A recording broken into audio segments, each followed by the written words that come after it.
Usizi kanye nobuhlungu bugcwele kuyona yonke indawo njengoba izakhamuzi ezikhahlamezekile zizama ukuqhubeka nempilo.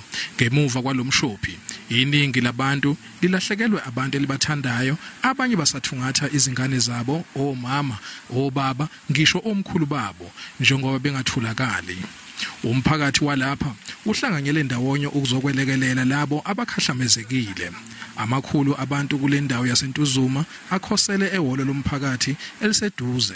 Abanye balabo balahlekelwe imizi yabo bakhala bayasithulisa ngalesi sehlo. Akudlulanga nje indlu nje kuphela but kwadlula nama siblings wami awu2 amancane ina 17 nona 11 years.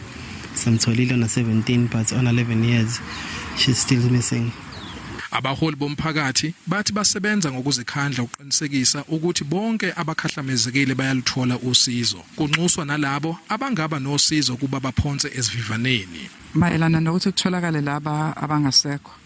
I-search and rescue unit ibusy iyazama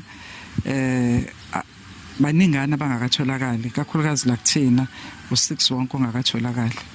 So bayaqhubeka baloke bebacinga. Siyathemba ukuthi kuzogcina kwenzekile ukuthi batholakale bonke. Umnyango wezasekhaya uthumele amahhovisi angomahamba nendlwane ukulekelela labo abalahlekelwe ngomazisi namaphepha amqoka ukuba bafake izicelo.